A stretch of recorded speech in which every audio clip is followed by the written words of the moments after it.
Okay, excellent. So let's just spend a couple of minutes just tidying up some of the minute almost some of the realia of the sugya, and then hopefully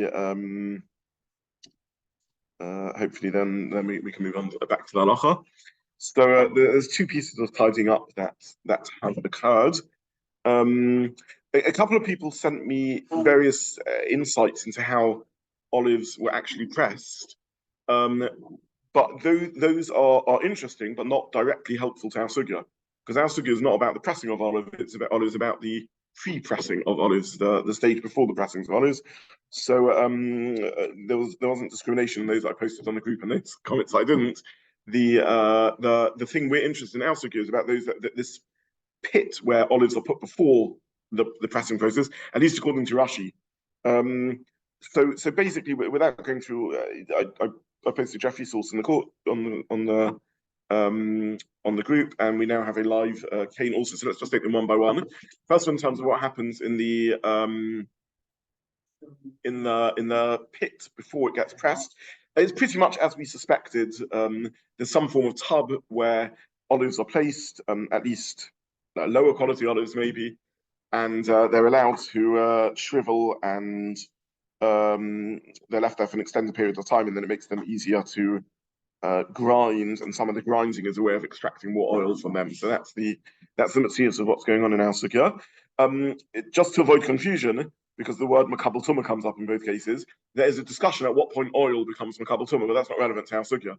Our sugya is talking about whether the keli, the Kaneh, is makabel tumah. Our sugya is not interested in whether the in the status of the oil. That's not the direct point of the sugya. But the Kaneh Shel Zeitim, whether it's makabel tumah, whether it's mukta, the shame keli of the Kaneh Shel Zeitim. So that's number one. Number two, in terms of the materials, thank you for this, and thank you also Karen, who posted, who I think will post on the group a sketch around this. But basically, more or less again as we suspected. So at least Baruch Hashem, we got to the right, more or less the right conclusion. Where did you get this from? Sorry, you've got this in your garden, no? Lovely, brilliant. Okay, thank you. Thank you, Hillel, for giving us that. So, for those who don't have the privilege of, put on the screen also, those who don't have the privilege of having this in front of them, we can look at it later. It's a cane. The cane is hollow all the way through, and different pieces of the cane are joined by more or less what we would call in English a knot, also like a joint. And in the sugya, it's also called a kasha, and it blocks up at that point. So I'll say the simplest thing before we come to Karen's suggestion. The simplest understanding basically is you have this long cane and you have a knot. If you cut it before the knot, then you just have a hollow tube. And if you cut it after the knot, then you have a base to the tube.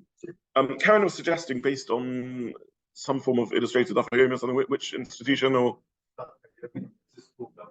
Okay, it's called daf fine. Okay, so he was suggesting that really what's going on, in either case, when you cut it below the knot. The question is, you cut it near the knot, in which case you have a small keli, and you can see where the oil is up to. It's sort of brimming to the top. Whereas, in other words, if you cut it just below the knot, then you have just above the knot rather, then you have a very small keli, just where it's caught above the knot. If you cut it much higher, then you have a large keli, and you can't find it. I'm not convinced that's the reading of Rashi in the sugya.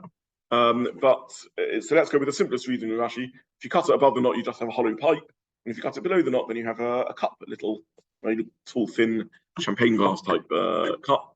A tube with a pakak at the bottom, and that's either way, that's the material of what we're talking about. Okay, so that's I think we've understood the facts of the case.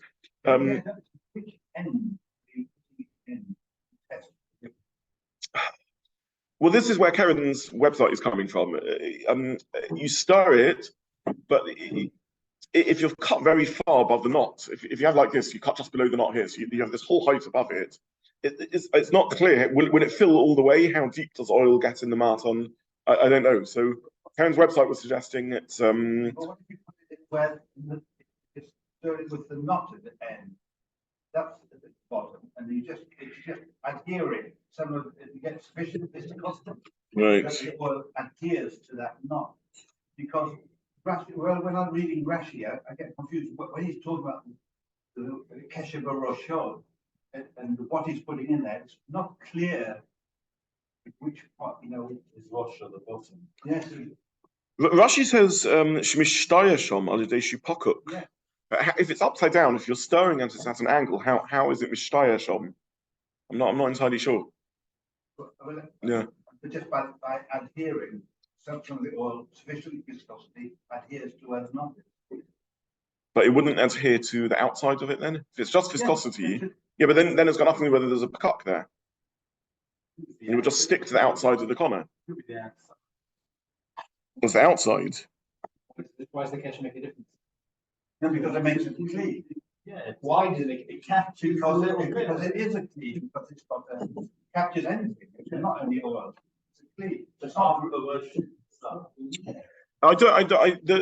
The cleanness of it, the status as a kli, is because it's a little cup, right? It's a long thin tube with a base. But if the oil is sticking outside, that doesn't seem to make it. Wherever the oil is, it's not relevant whether it's a kli or not. I think it is relevant because the pakuk makes it have a base kibble, and then Rashi Rashi at one point says this of a katas, which could lead you to think that of a barosha katat. So it could lead you to think that the point is it's thicker there, and therefore somehow it catches more oil. But the rest of the way to Rashi, he says it's shehu pakuk the kasha min hashemen azov min azeit shehu pakuk. It's pakuk. It's blocked. It's bunged up. It's so. According to what I read, I understand that to mean just that it's a kli kibble. There's a base kabbalah. I don't know. Yeah. according to what I read, the knots are, it's not entirely blocked the hollow, it's thicker there. Right. We can block it, so maybe No. I mean, we can do an experiment. We can just put water in and see. I mean, serious, but maybe afterwards, if with your consent, Hillel, ruining your cane. It should be completely has some kind of gap. Right. Halfway through it. It doesn't mean it won't get stuck. Oh, you mean because again, oil has a viscosity to it, it's thick. So it's definitely the hollow end, which is what it is. I can't say anything definitely. I'm not sure. I'm struggling with the sugya. I wish I knew the materials properly. I just want to point out the language of Rashi. Look at Rashi Livra Maskul Amai, the first Rashi in the Gemara. So it's going on the Gemara's question, which the Gemara is asking. It's Pshuta Kliyate. Amai ki yesh bo kasha barosha nihinami the kasha mashvele mona. Even though the kasha makes it kli, mu Pshuta Kliyateu. It's still Pshuta Kliyate. Shafilu chololhu. Shafilu chololhu in chaloloi also the couple glum. Even though it's cholol, the chalal is not made to receive anything. So, and the answer to the Gemara is that it is made to receive something. So that sounds like the cholol is made to receive something, right? It doesn't sound like it's the outside is made to receive something. He said his answer is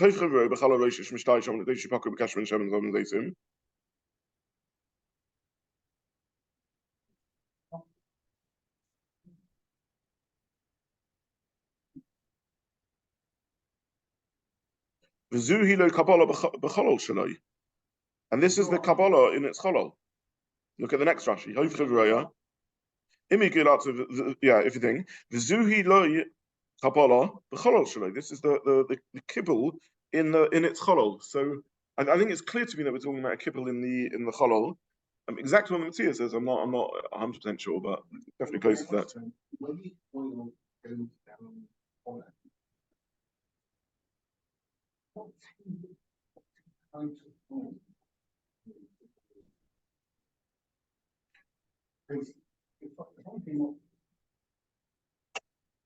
I'm understanding there's some form of dipstick equivalent, right? So through that you bring up the oil, either you tell the quantity of the oil or the quality of the oil that's leaching out. So one of the two, I don't know exactly what. But or if there's any oil there at all, right? Is there any oil there, or how much oil is there, or whether the oil is developed enough? I don't know exactly. You're using as a scoop, a deep scoop. Yeah, that's what it sounds like. Yeah, but the point is going. I mean, the reason why you can't get it off the surface is the oil seems to sink down to the bottom, as per I think Jaffe's article.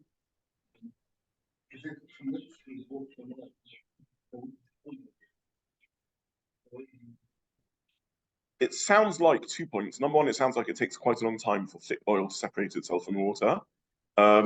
one of the articles mentioned that, and maybe this one again.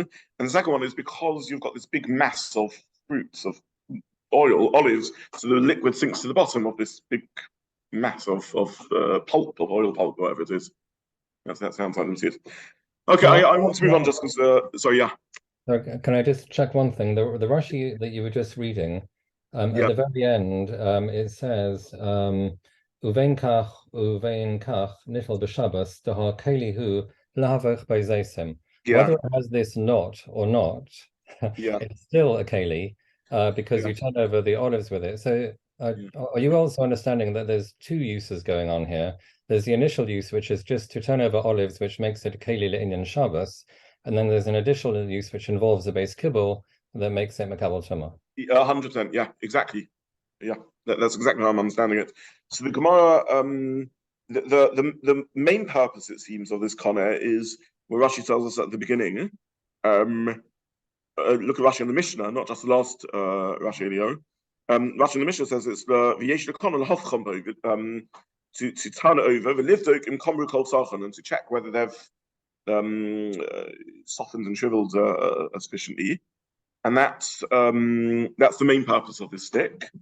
But that wouldn't be sufficient to make it a kli with respect to tumah that has this din of dumiyat asak, and pshuta kliyat is not enough. And for that, you need the other purpose, that it's also a sampling test tube of sorts or something like that.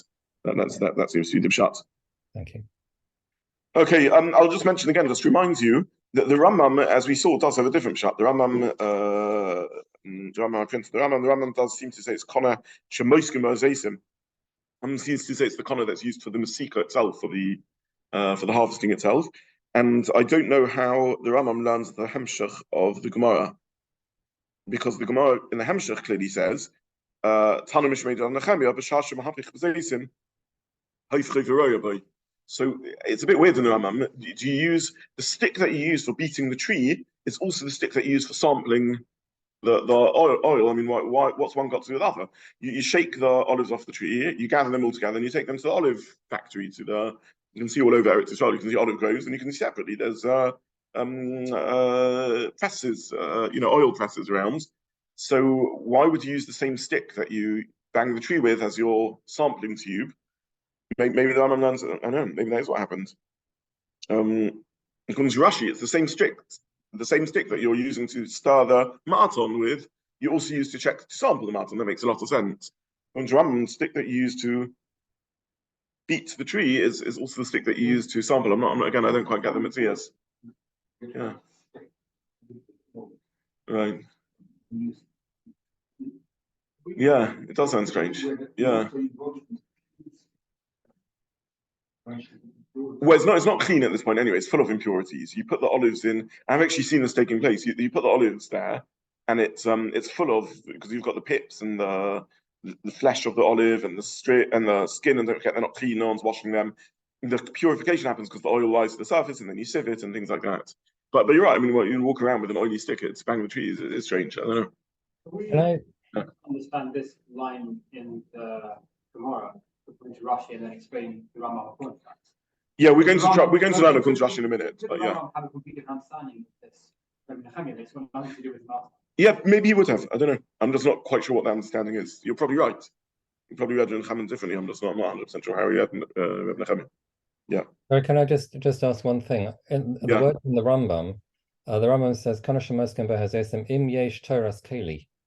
Im yesh olav toras keli. So you've got something which you're using for something. He then says, how can it not have a toras keli le'inyan Shabbos if you're using it for something? Yes. So this language in the Rambam we spoke about in last year, two diukim in the language of the Rambam. Number one, it's a bit tautological. Im yesh olav toras kli, then it's a kli shemlacht isa.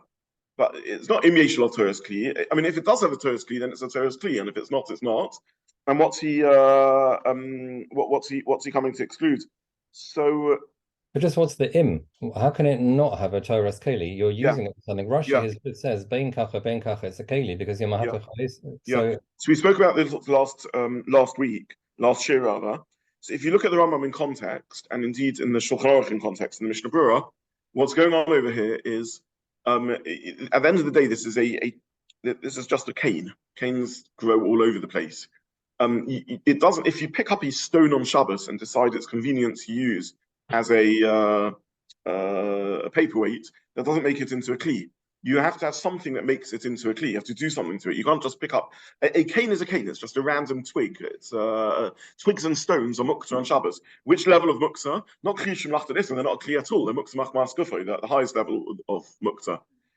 Here we're talking about a cane which you've been miyached for use as a as an oil implement, and therefore this kli is now therefore it has the status of a kli. That's one chiddush in the Rambam. So im yeshel of Torah's kli, in other words, not just a random cane, but it's a cane that you've actually dedicated for use for oil beating, olive tree beating. That's im yeshel of Torah's kli. That's shut in the context of the Rambam. And the second chiddush of the Rambam is that he translates our Mishnah, which says bein kach or bein kach nitzel b'Shabbos, not to mean it's a kli shemlachta leheta, because it isn't a kli shemlachta leheta. It's a kli used for harvesting. Masika is a co-av of katsira, of harvesting. So what is it? It's a kli shemlachta le'issa. Nonetheless, the Rambam is happy to say that's pshat in the Mishnah of calling it nitolin. It can be moved on Shabbos. Why is it nitolin on Shabbos? Because a kli shemlachta le'issa is more movable, is less mukta than mukta machmas gufay. Because it's a kli. Mukta machmas gufay is not nitol at all. Kli shemlachta le'issa can be moved to tzorech gufay or to tzorech makoymay. So that's the chiddush of the Rambam, that's called nitolim. And again, I remind you to what we said right at the beginning of the perek, that we need to break out in our mindset of talking about things, are they muktzah or not muktzah, and then which sorts of muktzah are they? We need to really sort of think of muktzah as a spectrum of things. And in many ways, a kli shemlachta le'issa is not really muktzah. It's a kli machmas gufay is muktzah in the sense of it's not nitol. A kli shemlachta le'issa is nitol on Shabbos, just only nitol l'sorech gufay or l'sorech makomi. It's a kli. A kli means that it's only made for use. Since its primary use is a melacha, you can't move it stum. You can't move it mechama l'tel. But if you wish to use it for a non-melacha use, that's not being mechadesh a new use for it, because all kedim are only made for use. That's the story we saw in Kuf Chaf base on the base, and in a daf ago, and therefore that's called nitolin b'Shabbos. That's how the Rambam learns b'shat in the Mishnah. So just to translate the Rambam, therefore, im yeshel of Torah's kli. The first thing is both ha'oras I said in the Rambam are very clear when you look at the Rambam in context. Means that you've been miyachet. It's not just a random cane that you pick up on Shabbos, but it's actually specified for use as an oil implement. And then it's the second chiddush is kli shemlachta le'issa. The third point I said, which is pilpul. The first 2 points are just pshat in the Rambam. The third point is more speculative and just a suggestion. But there's an interesting language of the Rambam of harihu kakli shemlachta le'issa. It's like a kli shemlachta le'issa. What do you mean it's like a kli shemlachta le'issa? It is a kli shemlachta le'issa. So this part, the last point is take it or leave it. The first 2 points are don't leave it, take it. They're just pshat in the Rambam. The third point is just like a sort of a chiddush, or the Mishnah Berurah got us in, or the Halacha gets us into a discussion of what happens if you've been miyached it for use for oil production, but you haven't yet used it for it. So he seems to consider the possibility there might be a kli shemlachta leheta, because it hasn't been used for issa. All you've done is been miyached it as a kli. The alternative, that's the Halacha. The alternative approach, which really brings us back to when we were looking at the birth and death of kelim, right? We looked at these pins that were not fully manufactured or broke. In other words, how things gradually emerge into keliness. So we saw there a svara that pshat and kli shemlachta leheta is a kli that's dedicated for heta use that you can move mechama l'tel. What happens if you have a kli that's not dedicated for any use at all? It's just a generic kli. Do you say that's a kli shemlachta heta because it could be used for anything? Or do you say, no, since it's not specified for heta use, it's a kli shemlachta le'issa, it's equivalent to kli shemlachta le'issa, in other words, you can use it for a mutter use, but when it's lying at rest not being used for anything, you can't move it mechama l'tel. And we saw there as far as for whatever reason within the cheshvan of the sugya, that indeed he argues that would be kli shemlachta le'issa. So I was suggesting maybe this is what the Rambam means when he says kli shemlachta le'issa, even if you haven't used it yet for olive harvesting, but you've merely specified it for olive harvesting, that would be enough. Contra Mishnah Berurah, not like the view of the Mishnah Berurah, that'd be enough to make it a kli shemlachta le'issa. That was So pilpul, as it were. Sorry, Asher, you were. Yeah, all good. You okay with that reading in the Mishnah? That's what's bothering you? Little, yeah. Yeah, Natalim Shabbos. It bothers me also, I'm honest.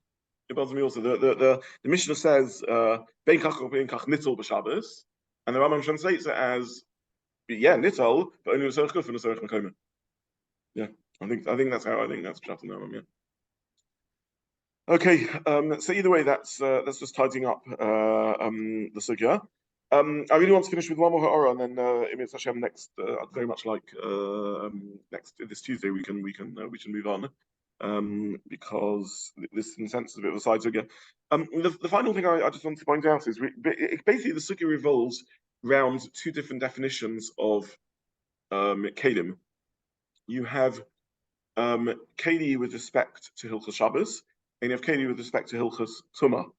Now, keli with respect to Hilchos Shabbos it seems to be more dependent on poil in practice, how people use things. Keli with respect to Hilchos Tumah seems to be full of various gezeres hakosas about what defines a keli.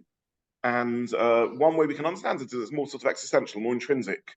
Tumah is dependent on fundamentally what the object is intrinsically designed for. And for example, the Torah distinguishes between different sorts of material, matachas and eitz, right, where the pshuto kli eitz is one halacha, pshuto kli matachas, as it were, is another halacha.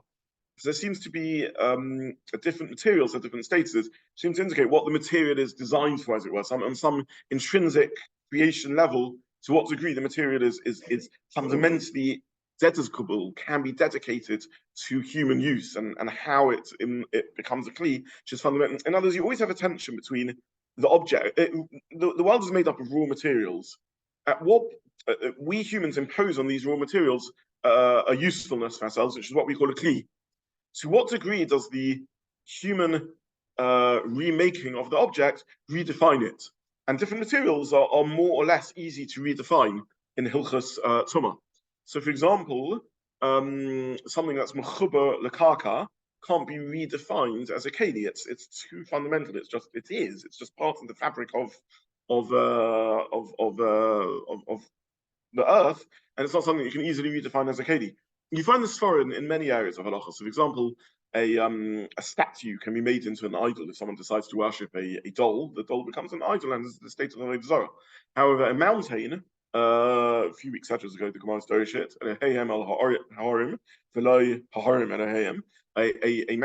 a mountain can't become a god, can't become an avodah zarah, because it just is. It's too fundamental. It's just part. You can't redefine it into it's not owned enough by humans. We're not enough in control of it to redefine it as its purpose. So Tumah and Tara seems to be more fundamental, more existential, as it were, more intrinsic, and Muktzah seems to be more functional. Nonetheless, the gap is not as wide as is not as obvious or as wide as that presentation makes out. We saw that in the previous sugya when the Gemara compared, in terms of the birth and death of Kaneh, it compared it to Hilchos Tumah and Tara by Machat, and we see it in our sugya again, where the Gemara also sort of links the two a little bit. And I just want to point out that in the previous sugya, we ducked the question, or I should more actually say the Rishonim and our sugya linked the two a bit. In the previous sugya, we ducked the question of the link, because we said in truth they're not really linked. The only comparison of the Gemara was over at what point something ceases to be a keli or what point something becomes a keli. And in that, there doesn't seem to be a logic that there should be a difference between Hilchos Tumah and Tara and Hilchos Muktzah. But in terms of material or the like, there the link is not so strong. However, the Rishonim do use our sugya, and both the Ran on the Rif and the Marsha use our on the last sugya, on the previous sugya, in Kuf Chaf Gimel Amud Aleph, do link the two in a more fundamental way than we would have thought. Let's have a quick look at the Ran, for example. So I printed the Ran source too. He's going again on the Gemara earlier. He says, "Mitzvah inyan tumah lav monahu, in Shabbos nami lav monahu." With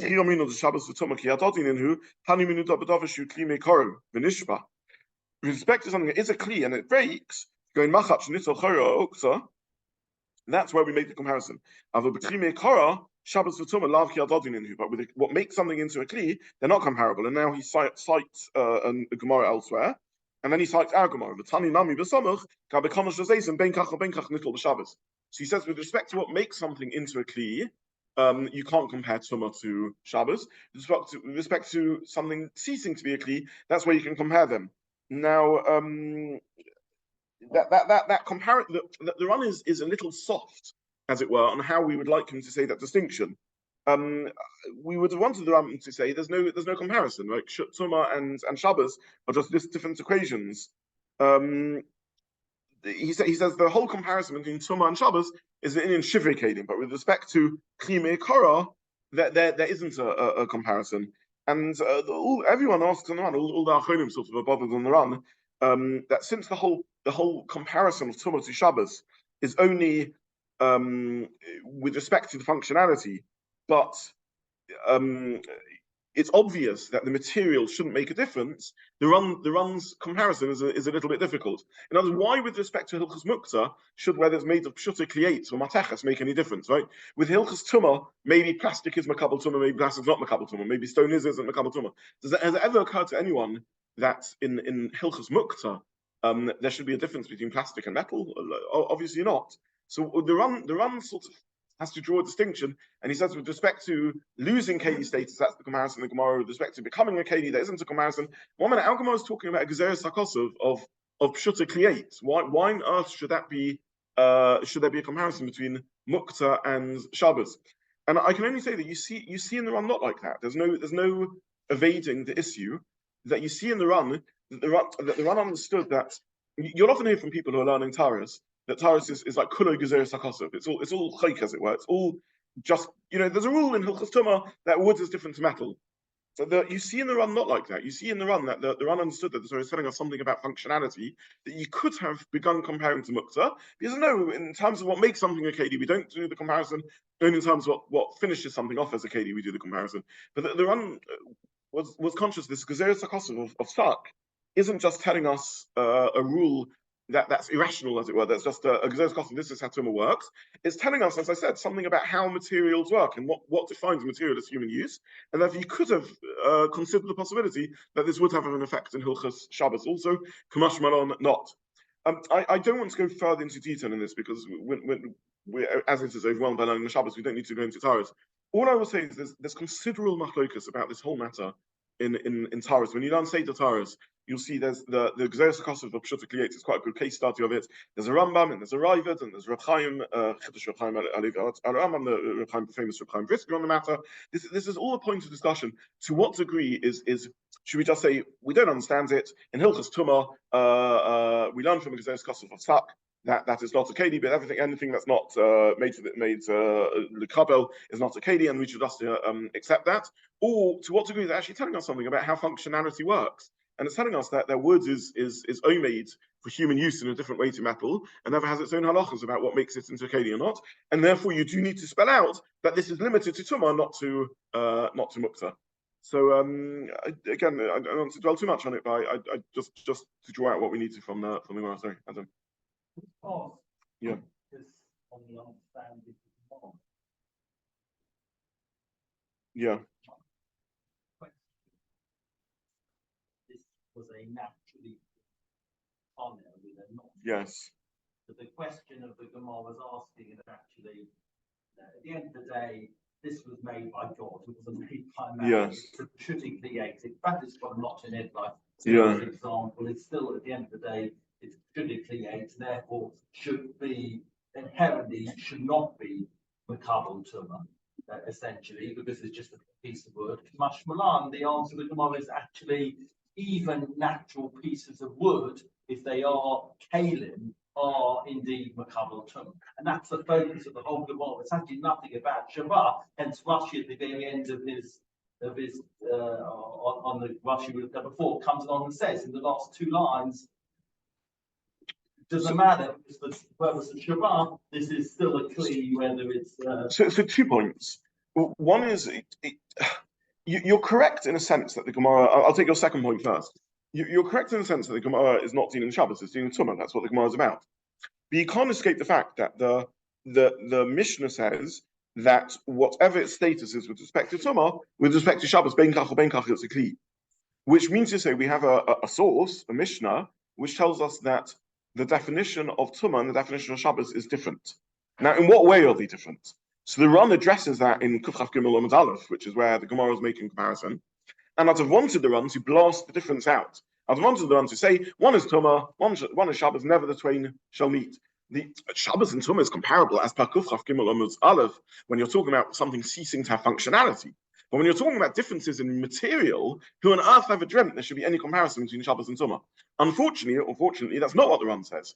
The Ran says the difference is because one is the birth of Kaneh, one is the death of Kaneh, one is at what point something becomes a Kli, the other is at what point it ceases to be a Kli. So the Ran lived in a world in which Tumah and Shabbos are closer to each other than we would have naturally, we thought. There was a possibility that the material should make a difference. Answer to no, because with birth of Kaneh we don't compare them, whatever exactly that chiluk means. So that's the first point I want to say. The second one I want to say is the Gemara doesn't, in response to your first point, the Gemara doesn't quite say as extreme as you said. And the reason is because it's true. This is just a Kaneh, this is just a naturally going piece of wood. However, I've specified this Kaneh for use. And for whatever reason, Machshava is enough to elevate a twig into a keli. So the Kaneh is now specified for use. So with respect to Hilchos Shabbos, it's a keli. With respect to Hilchos Tumah, as long as it fulfills the criteria of Kalim, which is for 8, that it can't be a Pshuta Kli 8, it has to be also the Kabel, then that's also enough.